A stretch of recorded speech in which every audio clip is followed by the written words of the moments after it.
جب للکارا جاتا ہے عمران خان کو، جب اداروں کو للکارا جاتا ہے، تو اگر حکومتی لوگ اپنا کردار نبھا رہے ہیں آئین کے اندر رہتے ہوئے، قانون کے اندر رہتے ہوئے، تو اس کے اوپر اعتراض نہیں بنتا۔ اور مریم اورنگزیب ہو یا عظمیٰ بخاری ہوں، وہ سارے کے سارے صرف اور صرف حکومت کو اپنی وہ نلائکیاں، چودھری شوگر مل کیس میں اربوں روپے کی ٹرانزیکشن، غیر ملکی لوگوں کو حصے تقسیم کرنا، ان میں حصے بیچنا، پھر اس کے بعد اپنے نام پر ٹرانسفر کروانا، اور جو بھاری ٹرانزیکشنز ہیں وہ ساری کی ساری وہ میرٹ پر نہیں آئیں گے، وہ کبھی ادھر جائیں گے کبھی ادھر آئیں گے، یہ نہیں کہیں گے کہ چودھری شوگر مل میں جو انہوں نے اربوں روپے کی ٹرانزیکشن کی ہے اور یہ بیرون ملک سے ٹرانزیکشنز ہوتی رہی ہیں، اس کا کوئی جواب ہے ان کے پاس؟ وہ بیرون ملک کے جو لوگ تھے وہ کون تھے؟ سعودی عرب کے جو لوگ تھے، متحدہ عرب امارات کے جو لوگ تھے، برطانیہ کے جو لوگ تھے، وہ کون تھے؟ اس کا جواب انہوں نے نہیں دینا، اس کا جواب ان کے پاس نہیں ہے۔ اور یہ ادھر ادھر کے الزامات، چاہے وہ حکومت پر ہو، حکومتی لوگوں پر ہوں، اور چاہے وہ عدالتوں پر الزامات ہوں، وہ نیب پر الزامات ہوں، اور اب یہ کہتے ہیں کہ جو چیئرمین نیب کو بلیک میل کیا جا رہا ہے ویڈیوز دکھا کر، اور حکومت ویڈیوز دکھا کر بلیک میل کرتی ہے چیئرمین نیب کو، اور ان سے جو سیاسی لوگ ہیں ان کے خلاف کام لیتی ہے۔ اب یہ جو ویڈیوز کا دھندا ہے یہ کس نے شروع کیا تھا؟ ویڈیوز دکھا کے بلیک میل کرنے پر جو مقدمہ درج ہو چکا ہے لیگی قیادت کے خلاف، اور جو پوری قوم یہ جان چکی ہے، وہ کون کرتا ہے؟ وہ ہمیشہ مریم نواز نے کیا ہے۔ انہوں نے جج ارشد ملک کی ویڈیوز ان کے پاس تھی، انہوں نے ان کو بلیک میل کیا، اور وہ بلیک میل کر کے وہ ویڈیوز دکھا کے انہوں نے ان سے ایک ویڈیوز بنوائی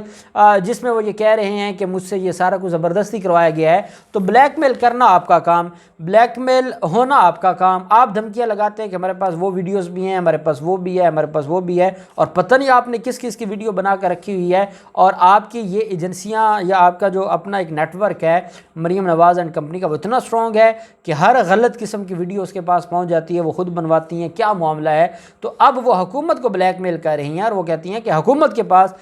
چیئرمین نیب کی ویڈیوز ہیں اور اس پر بلیک میل کرتے ہیں۔ تو وہ ویڈیوز تو رانا ثناءاللہ نے کھڑے ہو کر کہا تھا پارلیمنٹ میں کہ چیئرمین نیب کی ویڈیو صرف ایک نہیں ہے، 5 ہیں، اور وہ وقت آئے گا تو ہم سامنے لے کر آئیں گے۔ تو وہ ویڈیوز تو آپ کے پاس ہیں، اور یہ آپ کے رانا ثناءاللہ نے پارلیمنٹ میں کھڑے ہو کر یہ دعویٰ کیا تھا، تو وہ جو ویڈیوز کا معاملہ ہے وہ آپ کا تو ہو سکتا ہے، آپ حکومت کے اوپر خواہ مخواہ کا ایلیگیشن لگائیں، اس کا فائدہ کوئی نہیں ہے۔ مریم نواز نے آج اسلام آباد جانا تھا، ان کا مقصد تھا پی ڈی ایم کا اجلاس۔ پی ڈی ایم کا پہلے تو انہوں نے جب 15 مارچ کے لیے لاہور ہائی کورٹ نے اس کیس کی سماعت کو فکس کیا، تو انہوں نے جو پی ڈی ایم کا اجلاس تھا وہ 16 مارچ کو لے گئے، 15 مارچ کو انہوں نے اپنا جو تھا وہ ملتوی کر دیا۔ پھر مریم نواز نے جانا تھا، اور مریم نواز نے آج اسلام آباد کے لیے نکلنا تھا، اور آج 3 بجے میڈیا پہنچا ہوا تھا کہ جاتی عمرہ سے روانگی ہوگی، ساری تیاریاں تھیں، لیکن جو عین موقع پر مریم نواز کی طرف سے یہ فیصلہ سامنے آیا کہ وہ آج نہیں جائیں گی، وہ کل لاہور ہائی کورٹ کے فیصلے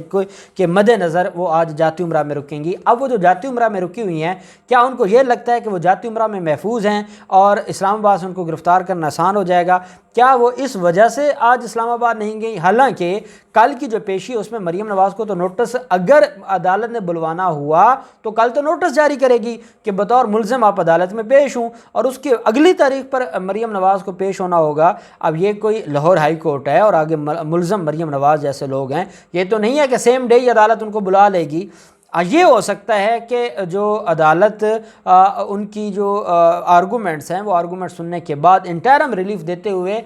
بیل مسترد کر دے اور ملزمہ کو گرفتار کرنے کا حکم جاری کر دے، اور اس کے بعد پھر وہ بیل سنتی رہے، اور وہی بیل وہ پوسٹ اریسٹ بیل میں کنورٹ ہو جائے، اور اس کے بعد آرگومنٹ سن لے۔ ہو تو کچھ بھی سکتا ہے، لیکن اس کو ایک بات کا اندازہ ہے کہ جاتی عمرہ سے گرفتار کرنا مشکل ہے اور اسلام آباد سے گرفتار کرنا آسان ہے، اس لیے یہ اس نظریے کو مد نظر رکھتے ہوئے مریم نواز جاتی عمرہ سے باہر نہیں نکل رہی، جاتی عمرہ میں وہ چھپ گئی ہیں، جاتی عمرہ میں انہوں نے پناہ لی ہوئی ہے، اور اب کل کا جو دن ہے وہ بڑا اہم ہے، اور وہ مریم نواز کے لیے بڑا فیصلہ کن ہے۔ اور جیسے ان کی چیخیں بتا رہی ہیں کہ معاملہ ان کا بڑا خراب ہو چکا ہے، چیخیں بتا رہی ہیں کہ ان کے بہاف پر اور جو ان کی ضمانت تھی اور جن بنیادوں پر ضمانت ہوئی تھی اب وہ خطرے میں پڑ چکی، اور اب ان کے پاس اور کوئی چارہ نہیں رہا سوائے اس کے کہ یہ چھپ جائیں۔ اب اسی بنیاد پر جو ادھر ان کا پی ڈی ایم کا اجلاس ہے وہ بھی کینسل ہو گیا ہے، اور وہ بھی اگلے دن چلا گیا، کیونکہ پوری پی ڈی ایم قیادت یہ دیکھ رہی ہے کہ مریم نواز کی جو گرفتاری ہے اس کو ہم نے کیسے دیکھنا ہے۔ دوسری طرف ہم دیکھتے ہیں خانیوال میں آج پی ڈی ایم کی ریلی تھی حکومت کے خلاف اور مہنگائی کے خلاف، اور اس میں لیگی رہنما ہیں شیخ جوید، یہ خانیوال کے مقامی رہنما ہیں شیخ جوید، ان کو آپ دیکھ سکتے ہیں، ہم نے تھمبنیل پر اس کی تصاویر بھی لگائی ہیں، وہ ہوائی فائرنگ کر رہے ہیں، سرعام ہوائی فائرنگ کر رہے ہیں، اور جو مدعی ہے اس نے جو مقدمہ درج کروایا اقدام قتل کا، اس میں یہ کہا گیا ہے کہ جب ہم پاس کھڑے تھے اور وہ ہوائی فائرنگ کر رہا تھا تو وہ ہوائی فائرنگ میں جب ہم نے منع کیا اس نے ہماری طرف تان دیا جو پسٹل تھا اور فائر کیا، لیکن ہم بچ گئے اور فائل مس ہو گیا جس کی وجہ سے ہماری جان بچ گئی۔ جو خانیوال کی مقامی پولیس تھی اس نے اقدام قتل کا مقدمہ درج کیا، اور اقدام قتل کا مقدمہ درج کرنے کے بعد جو ملزمان ہیں ان کو گرفتار کرنے کے لیے